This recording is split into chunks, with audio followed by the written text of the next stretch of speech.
오늘 우리에게 주신 하나님 말씀은 구약 성경 창세기 12장입니다.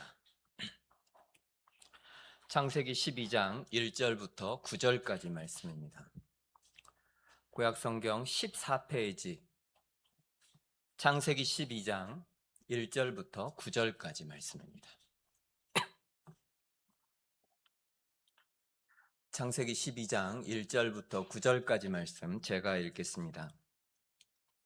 여호와께서 아브라함에게 이르시되 너는 너의 고향과 친척과 아버지의 집을 떠나 내가 네게 보여줄 땅으로 가라. 내가 너로 큰 민족을 이루고 내게 복을 주어 내 이름을 창대하게 하리니 너는 복이 될지라. 너를 축복하는 자에게는 내가 복을 내리고 너를 저주하는 자에게는 내가 저주하리니 땅의 모든 족속이 너로 말미암아 복을 얻을 것이라 하신지라. 이에 아브라함이 여호와의 말씀을 따라갔고 롯도 그와 함께 갔으며 아브라함이 하란을 떠날 때에 75세였더라. 아브라함이 그의 아내 사레와 조카 롯과 하란에서 모은 모든 소유와 얻은 사람들을 이끌고 가나안 땅으로 가려고 떠나서 마침내 가나안 땅에 들어갔더라. 아브라함이 그 땅을 지나 세겜 땅 모래 상수리 나무에 이르니 그때에 가나안 사람이 그 땅에 거주하였더라. 여호와께서 아브라함에게 나타나 이르시되 내가 이 땅을 내 자손에게 주리라 하신지라. 자기에게 나타나신 여호와께 그가 그곳에서 제단을 쌓고 거기서 베델 동쪽 산으로 옮겨 장막을 치니 서쪽은 베델이요 동쪽은 아이라. 그가 그곳에서 여호와께 제단을 쌓고 여호와의 이름을 부르더니 점점 남방으로 옮겨갔더라. 아멘. 우리는 여름이 시작하면서 몇 주 동안 에스더서를 살펴보았고 이제 오늘부터는 아브라함을 살펴봅니다. 그런데 이 아브라함 이야기는 우리에게 매우 익숙하지만 이전에 우리가 보았던 에스더서와 비교해 보면 정말 모든 것이 너무나 다르죠. 에스더는 젊고 그리고 매우 아름다운 그런 여성이고 이 아브라함은 오늘 본문에는 75세라고 되어 있는데 나이가 많이 든 남자 노인입니다. 에스더는 왕궁에 살았죠. 아브라함은 장막에 거하는 사람이었습니다. 구약의 역사를 볼 때 에스더는 구약 역사의 가장 끝부분에 해당하고 아브라함은 창세기에 성경이 기록된 역사 가운데서 소위 말하는 역사시대의 가장 첫 번째가 바로 아브라함입니다. 우리가 에스더서를 공부하면서도 지적했던 것처럼 에스더서에서는 하나님이 표면에 등장하지 않습니다. 하지만 아브라함 이야기에서는 가장 첫 번째 하나님이 등장하시고 하나님이 직접 말씀하십니다. 많이 다른 이야기예요. 그런데 모든 것이 이렇게 많이 차이가 나는데도 불구하고 하나님이 전혀 말씀하지 않고 침묵하시기도 하고 드러나서 직접적으로 말씀하시기도 하고 모든 것이 큰 차이가 있지만 그럼에도 불구하고 이 두 이야기를 통해서 성경이 말씀하고 있는 바는 똑같습니다. 그것은 하늘의 하나님은 그의 사랑하는 백성들에게 약속을 주시고 그리고 약속하신 그 말씀을 꼭 성취하신다는 것입니다. 이것이 시대를 뛰어넘어 처지를 뛰어넘어 모든 곳에서 성경이 이 서로 다른 이야기를 통해서 궁극적으로 하고 있는 이야기입니다. 하나님은 그의 사랑하는 백성들에게 약속을 주시고 그리고 그 약속하신 것을 꼭 이루십니다.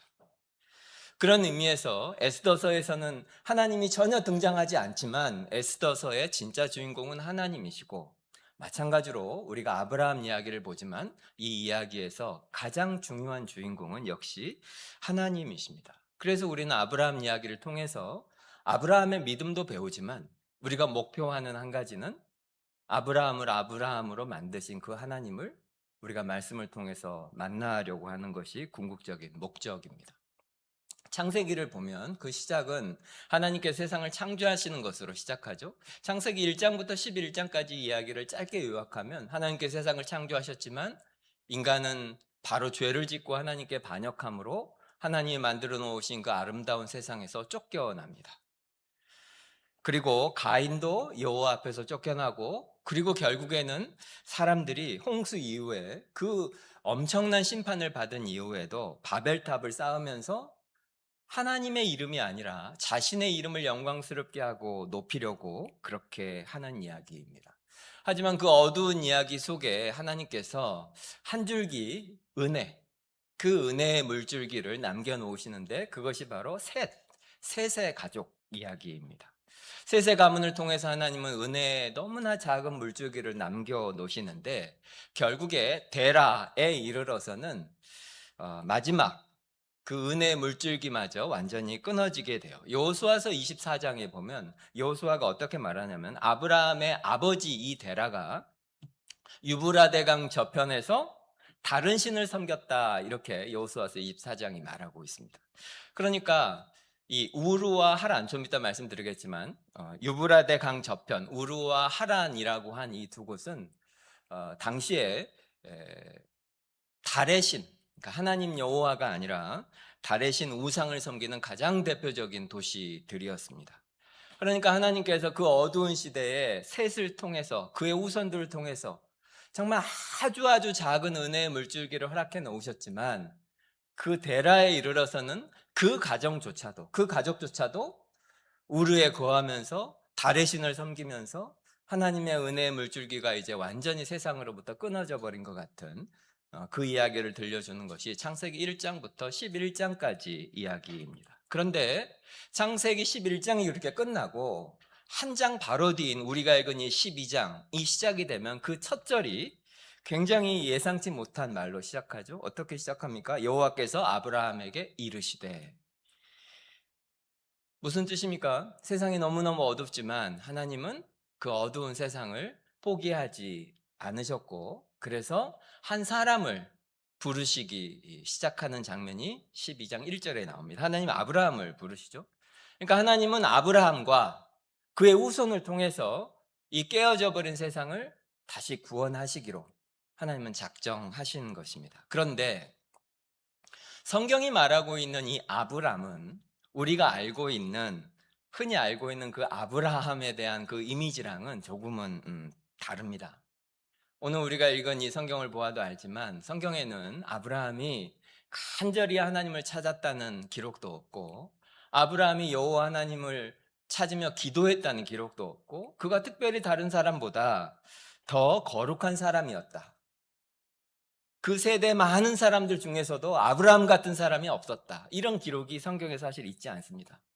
아까도 말씀드린 것처럼 여호수아서 24장 2절에 너희 조상이 강 저쪽에 살면서 다른 신들을 섬겼다, 이렇게 표현을 하고 있습니다. 그러니까 우리가 오늘 보게 되는 이 아브람은 우리가 알고 있는 그 아브라함이 아직은 아닙니다. 아직은 믿음의 조상, 하나님의 그 아브라함이 아직은 아닙니다. 이 사람은 우르라고 하는 곳에 살면서 우상을 섬기던 집안의 한 아들이고, 평범한 우상을 섬기는 가정의 가장이고 사례의 남편인 그런 사람, 바로 아브람입니다. 이것을 말씀드리는 이유는 아브라함이 워낙 위대한 사람이기 때문에, 그가 우리랑 처음부터 다른 특별한 사람이었다고 생각한다면 아브라함 이야기를 시작하면서 끝까지 들으면서도 계속 우리에게는 압박감만 느껴질 거예요. 우리랑 별로 상관이 없는 사람, 출발부터 다른 사람. 하지만 그렇지 않은 거죠. 하나님께서는 우르에 있는 아브라함, 달의 신을 섬기며 우상을 섬기는 가정의 한 아들을 하나님이 찾아오셔요. 그런 의미에서 아까도 말씀드린 것처럼 아브라함 이야기를 읽을 때 이것은 믿음의 위대한 한 사람의 위인전기를 우리가 읽는 것이 아니고, 하나님이 우상을 섬기던 평범한 한 사람을 찾아오시는 그런 은혜의 기록으로 우리가 읽어야 한다는 거죠. 우르가 어떤 곳이었는지는 고고학자들이 발굴해낸 여러 그런 흔적들을 보면 우르는 고대 도시 중에서도 굉장히 큰 도시였던 것 같습니다. 중간에 그 도시 한가운데 거대한 신전이 있었던 것이 분명하고, 그런 의미에서 상업과 또 경제적인 힘의 중심지였던 것이 분명합니다. 그러니까 돈이 있고 문화가 있고 고대 신정일치 사회라는 것을 감안해 볼 때 거기에 거대한 신전이 있었다고 하는 것은 그곳이 중심지 중에 중심지였다는 뜻 아니겠습니까? 거기에 살면 누가 거기를 떠나고 싶겠어요? 돈도 많고 풍족하고 여유롭고 사람도 있고 힘도 있고 편안하고 안전하고. 우르라고 하는 것이 상징하는 것은 하나님이 없어도 얼마든지 살 수 있다. 우리끼리 이렇게 모여서 여기에 돈이 있고 여기에 기술이 있고 여기에 사람들이 있고 여기에 힘이 있고 그러면 여기에서 얼마든지 행복하게 살 수 있다라고 여기게 하는 그런 도시였다는 거죠. 우르라고 하는 곳이. 죄는 여러 가지로 표현할 수 있지만 죄가 우리 마음속에 하는 가장 큰 일 중에 하나는 죄는 항상 하나님보다 더 우리를 안전하게 해줄 것이 있다고 항상 속삭인다는 거예요. 속여요, 우리를. 그래서 죄는 우리가 의도적으로 나쁜 짓을 하는 것이 아니고 하나님보다 더 그것을 의지하고 그래서 마땅히 그것을 떠나 하나님에게 가야 하는 사람들이 하나님에게 가지 않고 거기에 머물러 있도록 떠나지 못하도록. 왜냐하면 하나님보다 이것이 더 나를 지켜주고 안전하게 해주고 행복하게 해줄 거라고 생각하게 만들기 때문입니다. 그런 의미에서 우르에 관해 생각할 때 우리는 우리에게도 그런 우르가 있지 않은가 생각해 보아야겠죠. 그러므로 이 우르를 떠난다고 하는 것은 지금 우리로 치면 너무나 안정되고 편안하고 모든 것이 잘 갖추어진 내 삶의 터전을 떠나서 내가 어디로 가는지도 모르면서 낯선 곳으로 모든 것을 버리고 이민을 떠나는 것과 비슷합니다. 한국을 떠나서 다른 지역에 가서 살아보신 경험이 있는 분들이 계실지도 모르겠는데 우르를 떠난다고 하는 것은 삶의 기반을 모두 버리고 완전히 낯선 곳으로 가는 것이에요. 그런데 오늘 성경이 4절에 말하죠. 아브라함이 몇 살이었습니까? 이때 75세였습니다. 75세. 지금도 75세면 상당히 나이가 이제 든 편이죠. 하지만 고대 4,000년 전에 75세면 어느 정도겠습니까? 지금도 나이가 75세 정도 되시는 어르신들이라면 이제 뭔가 새로운 것을 시작할 때는 아니죠. 삶을 정리하고 이제 마무리를 잘 해야지 생각할 나이인데 여러분 중에도 그런 분이 계실지도 모르겠어요. 그 정도 혹은 그보다 더 나이가 드셔서 내가 이 나이에 무슨 이런 생각하는 분 계시죠. 어디 새로운 삶을 시작합니까? 이렇게 편안하고 내가 평생 살아오고 나한테 익숙하고 나를 인정해 주는 것이 있고 나한테 다 좋은 것이 여기 있는데 그걸 떠나서 완전히 새로운 것을 시작한다고 하는 것은 75세 한 남자에게는 그리고 한 가정의 가장으로서는 상상하기 어려운 일입니다. 그런데 하나님은 그걸 모르시는 분이 아니신데 그 아브라함에게 찾아오셔요. 그래서 우리가 잘 아는 그 1절에 뭐라고 말씀하시죠? 고향을 떠나라. 친척을 떠나라. 너의 집을 떠나라. 그리고는 완전히 새로운 곳으로. 지금처럼 무슨 인터넷이 있어서 뭐 사진을 볼 수가 있습니까? 동영상을 볼 수가 있습니까?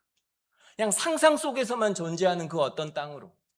그 가는 길에 어떤 일이 있을지, 가서는 어떤 일이 있을지 아무것도 모르는데 그 길을 떠나라고 하십니다. 그런데 성경 11장을 잘 보면 사실 이 여정은 아브라함이 시작한 것은 아닙니다.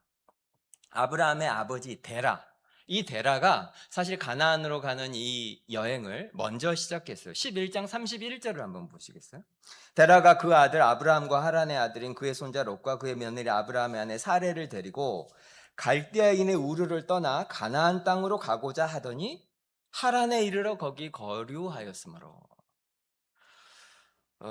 이 일은 아브라함이 먼저 시작한 것이 아니고 아브라함의 아버지인 데라가 원래 우르에 살고 있었는데 가나안 땅으로 가라고. 이 우르라고 하니까 지금 어딘지 잘 모르시겠죠? 만약에 여기에 이스라엘이 있으면 지금의 이라크 남부 지역이 그러니까 이란이 있고 이라크가 있으면 그 이라크 지역이 우르입니다. 그리고 이스라엘의 북쪽, 터키의 동남부 그 부분이 바로 하란입니다. 그러니까 이 우르를 떠나 그러니까 이라크 지역에서 출발해서 터키나 동남부 지역까지 와서 아래까지 내려오면 이제 가나안 땅이 되는 거죠. 그런데 이렇게 우르에서부터 가나안을 목표로 떠난 사람이 원래 데라였습니다. 그런데 이들이 중간에 가나안 땅까지 오지 않고 이스라엘 그 북쪽 지역에서 멈추게 됩니다. 그리고 거기에서 이 데라가 그의 가족들을 데리고 얼마나 기간 동안 있었는지 성경이 말하지는 않아요. 앞뒤 여러 가지 문맥을 추정해 보면 추정할 수는 있지만 말 그대로 그건 추정이기 때문에 분명 성경이 중요하게 여기는 건 뭐냐면 중간에 멈췄다는 거야. 하란에. 데라는 분명히 가나안을 목표로 출발했는데 가족들을 데리고 결국 하란에 멈춥니다. 그리고 그 뒷절 32절에 보면 데라는 나이가 205세가 되어 하란에서 죽었더라. 어떤 이유인지 모르지만 거기에 멈췄고 그리고 결국엔 가나안 땅에 들어가지 못하고 거기서 죽습니다. 참 대조적이죠. 데라는 애초부터 목적지가 어디였죠? 가나안이었습니다. 가나안에 가려고 출발했어요. 가족들 다 데리고. 그런데 목적지가 어딘지 분명히 알았는데 어떤 이유인지 중간에 멈췄고 결국 목적한 곳에 가지 못했어요. 하지만 아브라함은 히브리서가 말하죠. 어떻게 갔다고 합니까? 갈 바를 알지 못하고 떠났다고 그렇게 말하죠.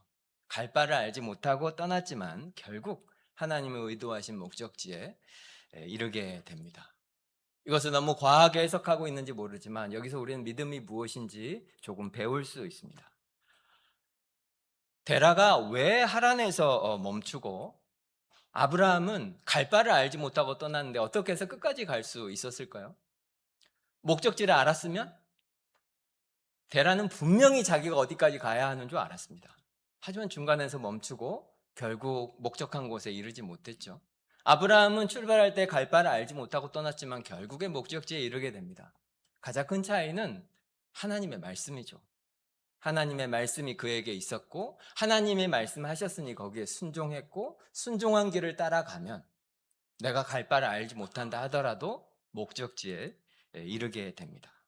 결국 우리가 어딘가에 이르게 된다면 하나님의 의도하신 곳에 이르게 된다면 그것이 목적지가 어디인지 우리가 아는 것도 중요하지만 훨씬 더 중요한 것은 하나님의 말씀과 그 말씀의 인도하심과 그리고 그 말씀이 우리를 인도하시는 대로 걷는 우리의 순종이 가장 중요합니다. 그런데 사실 이 일은 우리에게 굉장히 도전이 되죠. 우리도 사실 하나님의 뜻을 모두 알고 싶잖아요. 그런데 우리는 항상 기도합니다. 하나님의 뜻을 알게 해주십시오. 그렇게 기도하죠. 하나님께서 우리에게 하나님의 뜻을 알게만 해주시면 제가 순종하겠습니다. 그런데 그 기도를 하는 여러분 마음을 정직하게 돌아보십시오. 사실 우리들은 하나님의 뜻을 몰라서 순종하지 못하는 것이 아닙니다. 훨씬 많은 경우에는 하나님의 명백한 뜻을 우리가 다 압니다. 그런데도 우리는 그것이 결국 나한테 어떤 결과를 가져올지 그것이 두려워서 순종하지 못하는 경우가 훨씬 더 많습니다.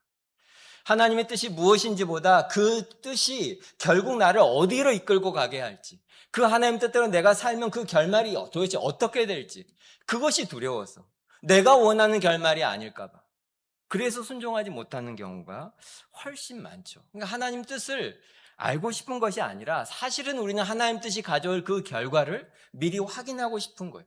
그러면 순종하겠습니다. 그러나 믿음은 그것이 아니죠. 믿음은 내가 이렇게 살면 어떤 결과를 하나님이 주실지를 알기 때문에 그래서 다 이해가 되고 확신이 되기 때문에 내가 그 길을 떠나는 것을 믿음이라고 하지 않습니다. 믿음은 하나님께서 말씀하시면 그 말씀하신 하나님을 신뢰하고 그의 선하신 손에 그 결과까지 다 맡기고 하나님이 하신 말씀대로 살아가는 것을 믿음이라고 합니다. 하나님을 믿기 때문에 하나님을 신뢰하기 때문에 하나님이 가라고 하는 곳으로 가는 것을 믿음이라고 하는 거죠. 아브라함에게 보이는 믿음이 바로 그것입니다. 그런데 12장 1절은 굉장히 흥미로운 구절이에요. 여호와께서 아브라함에게 이르시되 너는 너의 고향과 친척과 아버지 집을 떠나 내가 내게 보여줄 땅으로 가라. 굉장히 유명한 구절인데 한글 성경도 그렇고 영어 성경도 그렇고 원래 원문에 있는 한 단어를 사실 번역을 하고 있지는 않습니다. 왜냐하면 그것으로 충분하니까. 지금 우리 한글 성경이 뭔가 부족하거나 잘못 번역됐다는 뜻은 아닙니다. 그런 뜻은 전혀 아닌데 원어를 보면 너는 가라 하고 뒤에 한 단어가 있는데 너를 위하여 혹은 너는 이런 표현이 있는 뭐 히브리어는 레카라고 하는데 굳이 뭐 그런 히브리어 원어를 아실 필요는 없는데 제가 말씀드리는 의도는 원문 속에 이런 의미가 뉘앙스가 포함되어 있다. 그러니까 가라, 내가 보여줄 땅으로 가라 하면서 그 속에는 어떤 뉘앙스가 표현되어 있냐면 너는 가라, 너를 위하여 가라, 이런 뉘앙스가 포함되어 있다는 것입니다. 다시 말씀드리지만 한글 성경 번역이 부족하다는 뜻은 아닙니다. 하지만 원어가 가지고 있는 뉘앙스가 있다는 거예요. 뉘앙스. 그런데 왜 히브리어는 그런 식으로 써 있을까요? 왜 너는 가라, 너를 위하여 가라 이런 표현이 포함되어 있을까? 한번 상상해 보십시오. 원래 데라가 처음에 출발할 때 온 가족을 데리고 출발했습니다. 그의 소유도 가지고 모든 짐을 가지고 가족들을 데리고 그리고 출발을 했어요. 그런데 결국 끝까지 가지 못하고 중간에 하란에서 멈추게 되죠. 아까도 말씀드린 것처럼 얼마나 머물렀는지는 중요하지 않아요. 그런데 중요한 것은 거기에서 멈췄다는 거예요. 그런데 그 멈추어 있는 중에 하나님이 아브라함에게 와서, 그의 아들인 아브라함에게 와서 아브라함에게 말씀하셔요. 데라가 하나님의 뜻을 따라 이동한 건 아니에요. 아들 아브라함에게 와서 하시는 말씀이 무엇입니까? 너는 가라. 너는 가라. 너의 가족들이 다 여기 있어도, 그리고 거기 여기 멈춰 있어도 너는 가라. 굉장히 개별적인 거죠. 하나님께서는 데라의 가족 전체를 지금 부르고 계신 것이 아닙니다. 아브라함을 부르고 계신 거예요. 우리가 많이 알지만 믿음이 있는 가정에 자녀가 태어나는 것은 엄청난 축복입니다. 하지만 부모가 믿음이 있다고 해서 자녀가 자동으로 믿음이 생기는 것은 아닙니다. 아닙니다.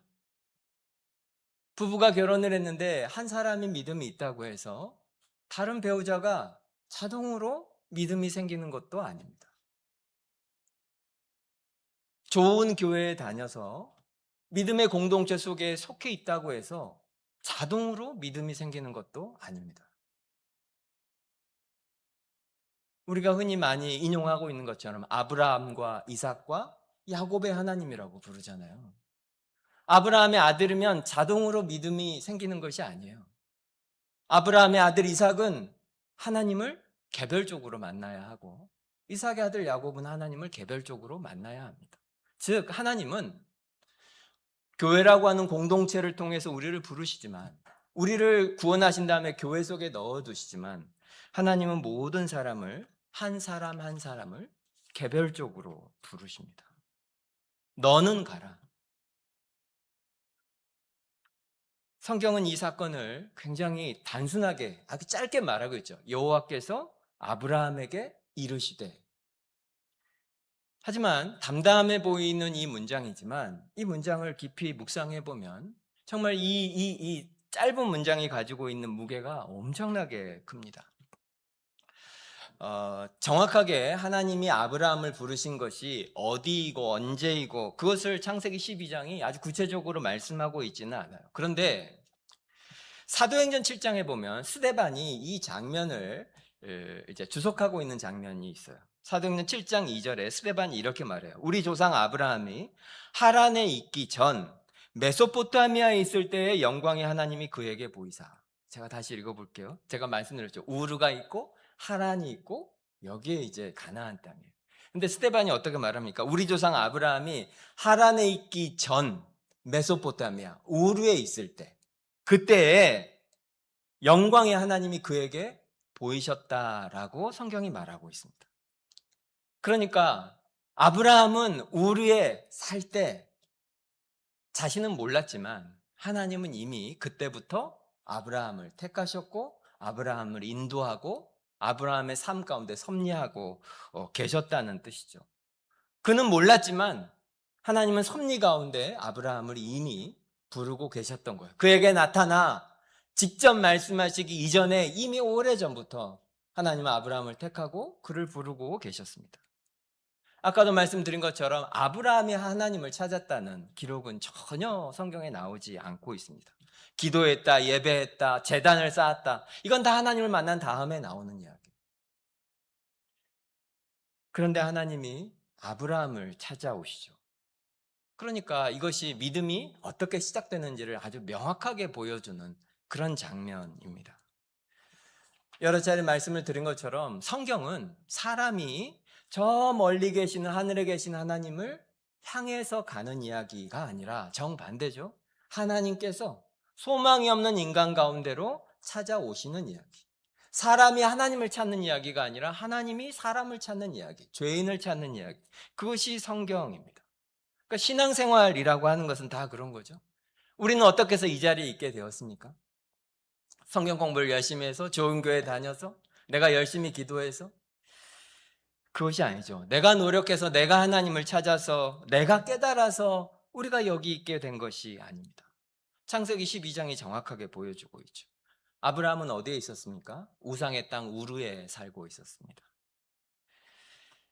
이것을 바울은 로마서 3장에서 이렇게 표현하죠. 의인은 없나니 하나도 없고, 그리고 하나님을 찾는 자도 없고. 그것이 자연적인 인간의 삶의 상태, 바로 우리가 이전에 있었던 우리의 상태입니다. 의인도 아니고 하나님을 찾지도 않는 그런 상태. 그래서 소망은 어디서 생깁니까? 하나님이 우리를 찾아오시는 것에서부터 시작되는 거예요. 성경은 다 그 이야기예요.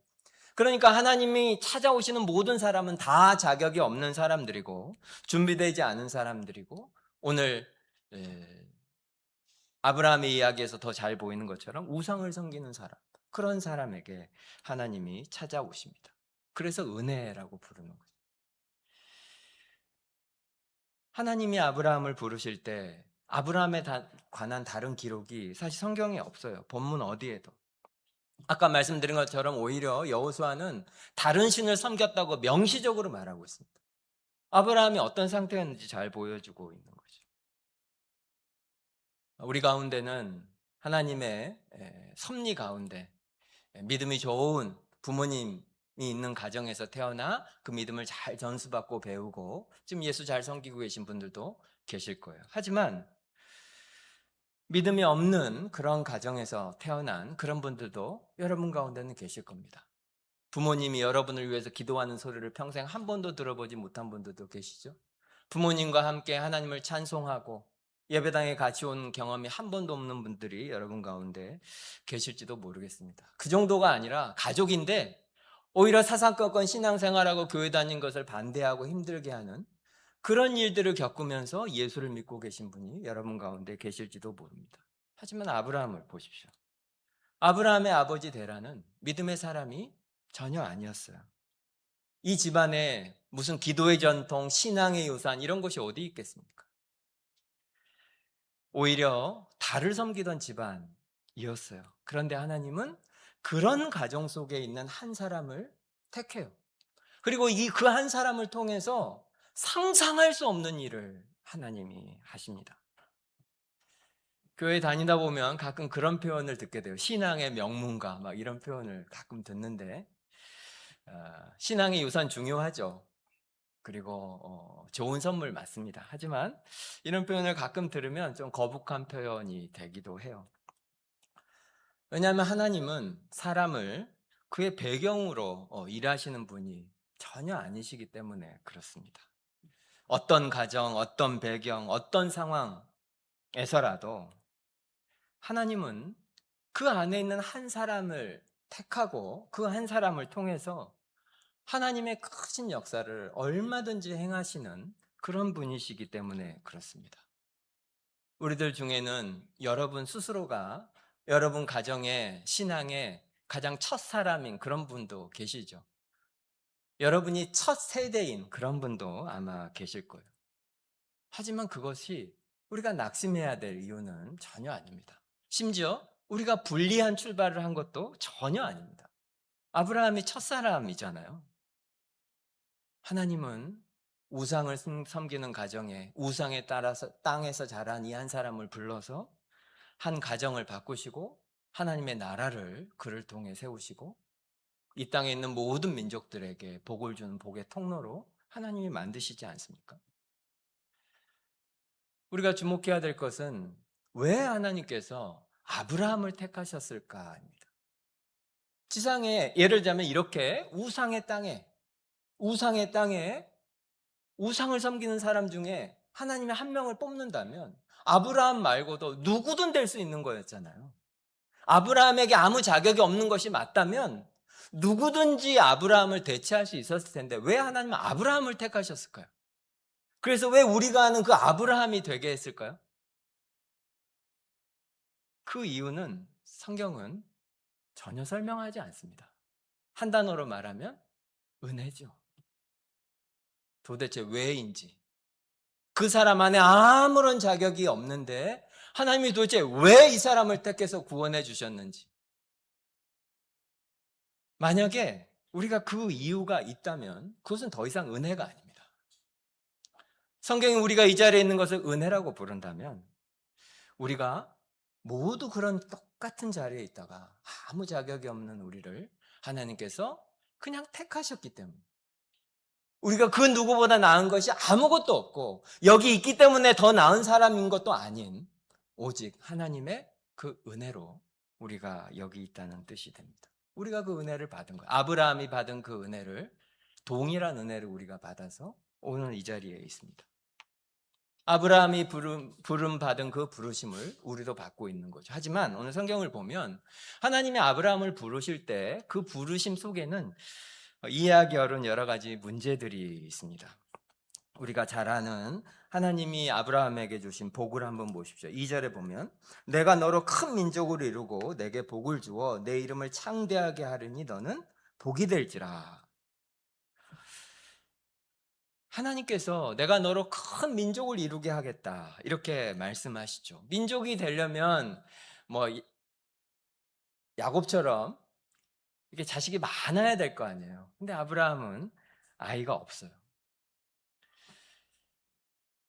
그 앞부분 11장 30절에 보면 어떻게 말하는 사레는 임신하지 못함으로 자식이 없었더라. 사레는 임신하지 못하고 아브라함은 나이가 75세입니다. 너로 큰 민족을 이루게 하겠다는 말을 들을 때 아브라함의 심정을 한번 생각해 보십시오. 우리가 잘 아는 이 스토리를 미리 가져오지 말고 한번 상상을 해보세요. 평생을 기다렸는데 아이를 못 얻고 내가 75살이에요. 그런데 하나님이 네가 큰 민족을 이루겠다. 그럼 그게 어떻게 들릴까요? 막 가슴이 뛸까요? 게다가 12장 6절에 보면 6절을 보십시오. 아브라함이 그 땅을 지나 세겜 땅 모래 상수리 나무에 이르니 그때 가나안 사람들이 그 땅에 거주하였더라. 나중에 가나안 땅에 들어가요. 근데 그 큰 땅을 주겠다고 하셨는데 약속의 땅을 들어갔는데 정작 거기에 텅 빈 땅이 아니고 그게 세겜 사람들이 이미 살고 있어요. 남의 땅이라는 거죠. 하나님이 나에게 그걸 주셨으면 무혈입성하든지 가서 그냥 기름진 땅을 내가 마음껏 누릴 수 있으면 되지만 그렇지 않습니다. 큰 민족을 이루겠다고 하지만 아내는 아이를 낳지 못하고 자기는 75세이고 또 하나님이 땅을 주시겠다고 하지만 그 땅은 이미 다른 사람이 살고 있습니다. 그러니까 이 약속이 사실 가슴을 뛰게 하기보다 시작할 때부터 앞뒤가 맞지가 않고 조금만 생각해보면 이거 말이 안 된다는 것이 너무 명확한 거예요. 처음부터 생각을 하면 도저히 설명이 되지 않는 약속이 하나님이 주신 아브라함에게 준 약속이에요. 우리는 아브라함 이야기가 나온 창세기 12장 1절, 2절, 3절을 읽을 때마다 그것이 뭐 굉장히 쉬웠다 생각할 수 있지만 전혀 그런 약속이 아니었습니다. 자녀도 없고 땅도 없고 눈에 보이기엔 도대체 말이 안 되는, 현실적으로 전혀 말이 안 되는, 그렇게 해서는 도저히 되지 않는, 하나님이 말씀하시지만 교회에서 들으니까 설교니까 그렇게 내가 듣지만 사실은 전혀 말이 안 되는 일이라고 생각할 수밖에 없는 그런 현실에, 그런 상황에 하나님이 아브라함에게 약속을 하시는 거예요. 실제로 우리가 이 이야기를 알지만 아브라함이 그걸 믿었다 하더라도 하나님이 그것이 진짜로 어떻게 될지 하나님이 말씀해 주십니까? 어떻게 해서 아들을 얻게 되고 어떻게 해서 큰 민족이 되고 어떻게 가나안 땅에 정착하게 되고 하나님이 다 그걸 알려주셨나요? 아닙니다. 아무것도 모릅니다. 그리고 실제로 하나님의 약속이 실제로 성취되기까지, 아브라함이 아들을 얻기까지 몇 년이 걸렸죠? 25년이 더 걸립니다. 25년이요.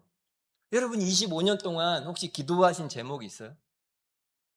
그런데 아브라함은 하나님 약속을 했어요. 약속을 했는데 그 약속이 이루어지기까지 25년이 걸렸다는 거예요.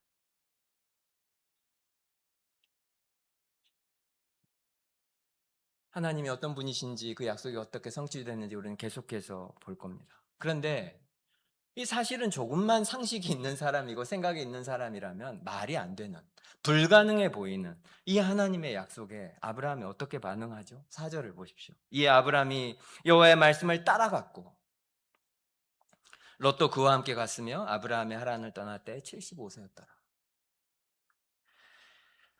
이 장면을 한번 상상해 보세요. 하나님의 이 말씀을 듣고 아브라함이 결심을 합니다. 그리고는 어떻게 했겠습니까? 짐을 쌌죠.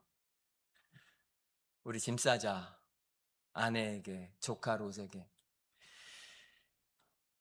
그때 아내랑 조카가 묻지 않았겠어요? 근데 우리 어디로 가는 거예요? 당연히 묻지 않았겠어요? 근데 아브라함이 대답을 했을까요? 못했을까요? 당연히 못했죠. 모르니까. 하나님 말씀해 주지 않으셨으니까.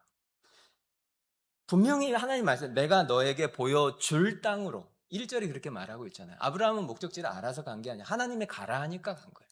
어디로 가는 줄 모릅니다. 그러니 그것을 아내에게, 가족들에게 말했겠어요? 하나님 이렇게 여기 가래, 우리 가자. 그게 아니에요. 아브라함이 할 수 있는 말은 하나님이 가라고 하신다. 그러니 가자였지. 그런데 5절을 잘 보십시오. 5절에 보면 아브라함이 그의 아내 사라와 조카 롯과 하란에서 모은 모든 소유와 얻은 사람을 이끌고 가나안 땅으로 가려고 떠나서 마침내 가나안 땅에 들어갔더라. 아브라함이 떠날 때 어떻게 갑니까? 자기가 가진 모든 소유를 다 가져갑니다. 그리고 자기 가족을 모두 다 데리고 갑니다. 무슨 뜻이죠? 아무것도 거기에 남겨두지 않았다는 것입니다. 다시 되돌아올 여지를 전혀 남기지 않은 거예요. 이 마음 우리도 너무 잘 알죠. 그렇지 않나요? 우리가 돌아갈 수 있는 여지를 남겨두면 사람 마음이라는 게 자꾸 뒤돌아보게 되어 있어요. 돌아갈 곳이 있다, 돌아갈 수도 있다라는 생각이 들면, 그러면 조그만 어려운 일이 생겨도 우리는 마음이 약해집니다. 계속 그 생각이 나요. 그리고는 지금 내 처지가 너무 힘이 들어요. 내가 뭐하러 이 고생을 여기서 하지? 내가 뭐 하려고 이 고생을 사서 할까? 다시 가자. 이런 생각을 하게 되어 있어요. 아브라함도 마찬가지죠. 만약 무언가를 그 하란에 남겨두었다면 그것이 자기도 모르게 계속 자기 마음을 약하게 하고 뒤돌아가게 했을 거예요. 그런데 하나님이 명령할 때 아브라함이 아무 조건을 하나님한테 말씀드리지 않아요. 하나님 만약에 이렇게 되면 이렇게 할게요. 하나님 만약에 이렇게 해주시면 내가 갈게요. 등등. 혹은 아무런 변명도 하지 않습니다. 지금이 무슨 때인데 내가 이것만 하고 갈게요. 지금 뭐 아이가 몇 살인데요. 내가 이것만 하고 갈게요. 아무 변명도 하지 않습니다. 아까 말씀드린 것처럼 이 장면을 히브리서 11장에 아브라함을 위대한 믿음의 영웅으로 그리면서 8절에 이렇게 표현해요. 믿음으로 아브라함은 부르심을 받았을 때에 순종하여 갈 바를 알지 못하고 나아갔으며, 믿음으로 갈 바를 알지 못하고 나아갔으며. 이것을 상식이 있는 사람은 이렇게 말할지도 모르죠. 한 가정의 가장이 아들까지 데리고 도대체 이렇게 무책임하고 무모하게 어떻게 그런 결정을 하느냐, 그렇게 말할지도 모르죠. 옆에서 손가락 했을지도 모르죠. 하지만 성경은 이것을 믿음의 순종이라고 부릅니다.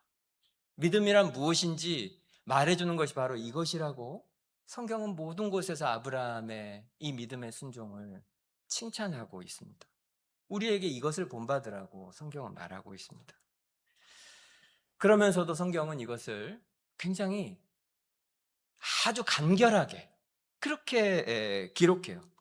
아브라함이 어떤 상황에 있었는지, 어떤 조건에 있었는지, 가다가 어떤 일을 만났는지, 얼마나 길은 먼지 아무것도 말하지 않아요. 가나안을 향해서 갔고 가나안에 도착했다. 이것만 표현해요.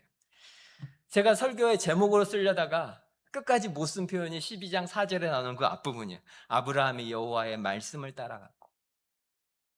아브라함이 여호와의 말씀을 따라갔고. 이것이 성경이 말하는 요약이에요. 성경에 관심 있는 건 하나예요. 어떤 상황이냐, 어떤 조건이냐, 도대체 지금 내 삶이, 너의 삶이 어떤 문제가 있느냐, 그것이 아니에요. 성경에 관심 있는 거는 말씀하실 때 그 말씀을 따라갔느냐, 아니냐. 이것이 성경에 관심 있는 부분. 그리고 성경은 그가 순종했다는 사실을 우리에게 한 줄로 표현하고 있습니다. 아브라함이 여호와의 말씀을 따라갔고. 아까도 말씀드린 것처럼 이것이 쉬웠을까요? 여러분, 우리가 이렇게 좋은 세상에, 핸드폰만 있으면 못할 게 없는 이 세상에 우리가 한 나라에 살다가 다른 나라로 가족만 데리고 가려고 해도 쉬운 일이 아닙니다. 해보신 분들은 아실 거예요. 이렇게 살기가 좋아졌는데도, 해외 어디 나가도 요즘은 한국 거 없는 것이 없는 이런 세상인데도 한 가족이 어디를 가는 일은 쉬운 일이 아니에요. 근데 4,000년 전에 무슨 여권이 있습니까? 아브라함이 무슨 군인입니까? 아니에요. 그런데 그 가족들 데리고 그 어딘지도 모르는 것을 떠나는 것이 쉬웠겠어요? 자신의 모든 것을 버리고 가는 거예요. 집을 버리고, 일가 친척을 버린다고 하는 것은 안전도 버리는 거예요. 길을 가다가 도적대를 만나면 어떻게 할 겁니까? 강도떼를 만나면 어떻게 합니까? 또 그 당시에 아브라함이 돈이 있다 한들 거기서 자기가 살고 있던 모든 기반을 다 버리고 가는 거죠. 경제적인 안정도 버리고 가는 것이고, 사람들이 붙여주는 이름도 있겠죠. 사장님, 누구님 하면서 불렀던 그 모든 지위와 관계와 나는 누구인가 말할 수 있는 정체성과 모든 것을 버리고 가는 거예요. 그런데 하나님께서는 이 과정을 통해서 무엇을 말씀하시는 걸까요? 진짜 안전이 바로 하나님 자신이라는 것을 말씀하고 계시는 거죠. 돈이 무엇이든, 사람이 너를 어떻게 불러주든, 그 사회에서 네가 어떤 지위든 어떤 힘이 있든 진짜 안전이 바로 나 자신이다. 하나님은 그것을 말씀하고 계신 것. 나를 믿으면 된다는 것. 모든 사람에게 우르나 하란 같은 것들이 다 있죠. 버리고 떠나기에는 너무 익숙하고 나한테 너무 의지가 되고 나한테 너무 편안하고 나를 안전하게 느끼게 해주는 그런 것들이 모든 사람에게 있습니다.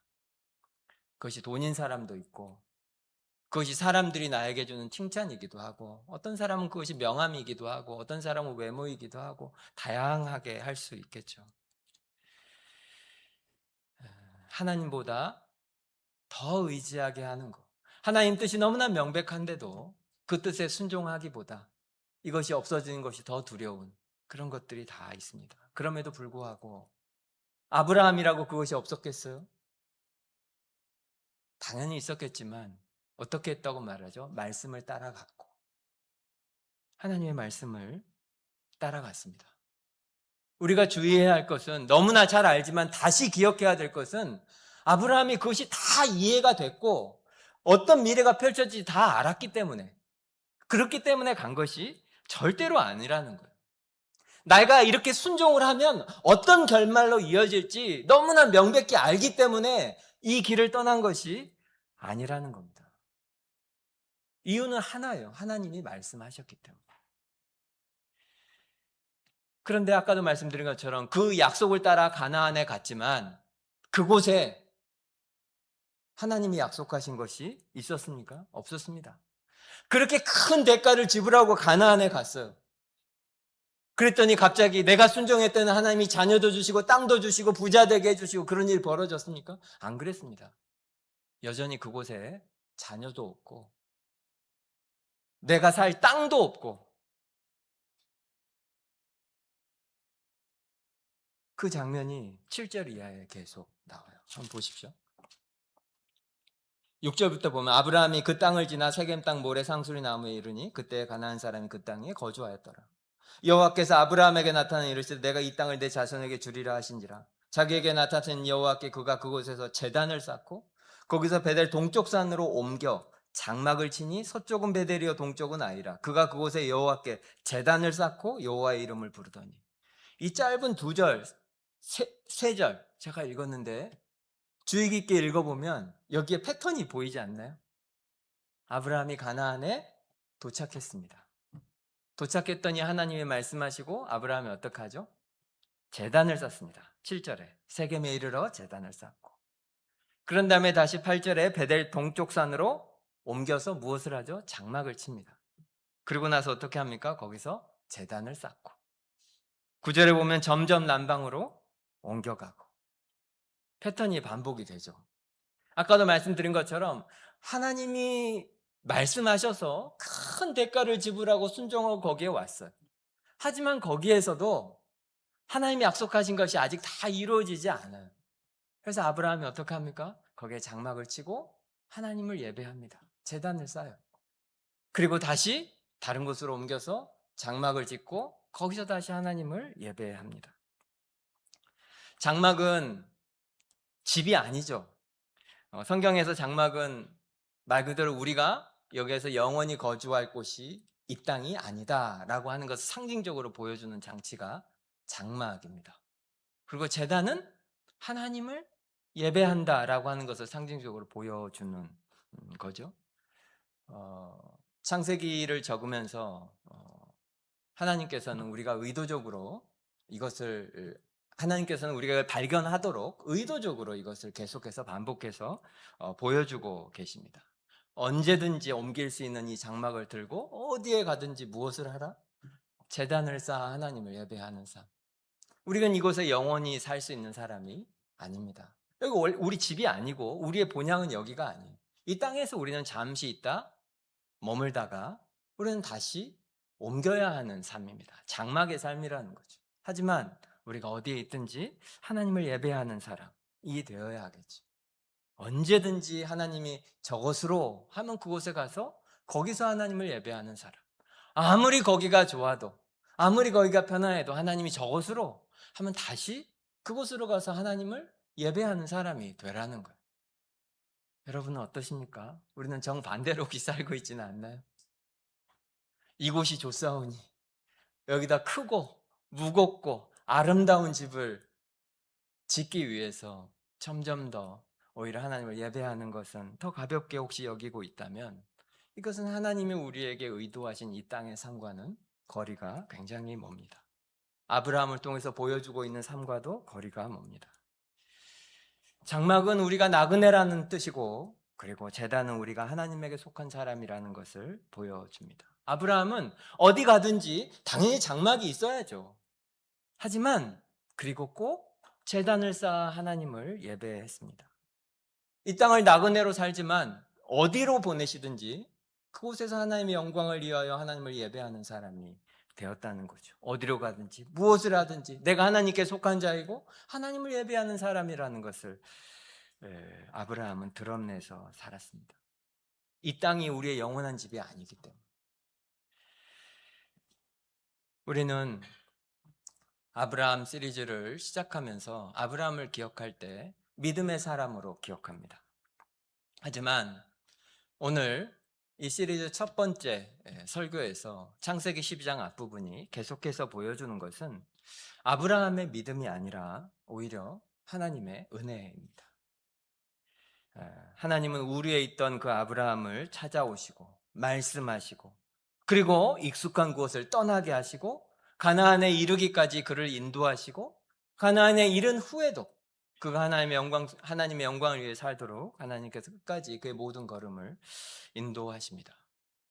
오늘도 하나님께서 이 말씀을 통해서 우리를 부르고 계시는 것을 우리가 들어야 돼요. 이곳이 우리에게 목적지가 아니고 우리가 편안하고 안전하고 익숙하게 여기는 것들을 붙들지 말고 하나님의 말씀을 의지하고 하나님을 믿고 따라오라고 오늘도 우리에게 하나님이 말씀하고 계십니다. 오늘 이 말씀을 들으면서 우리가 기억해야 될 것은 아브라함은 하나님이 말씀하셔서 그 약속하신 그것을 다 손에 쥐고 그것으로 하나님을 영광스럽게 한 그런 사람이 아닙니다. 아브라함은 약속은 받았지만 그 약속을 오랫동안 기다려야 했던 사람입니다. 그 약속이 믿어지지 않았던 삶을 살았던 사람입니다.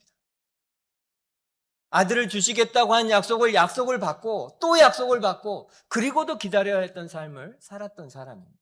하지만 그 아브라함을 아브라함이 되게 한 그 모든 시간을 기다리게 할 수 있었던 힘은 바로 그 하나님을 예배하는 데 있었던 거죠. 하나님을 기억하고 약속을 기억하고 그 약속을 주신 하나님을 계속해서 예배하는 삶을 살았습니다.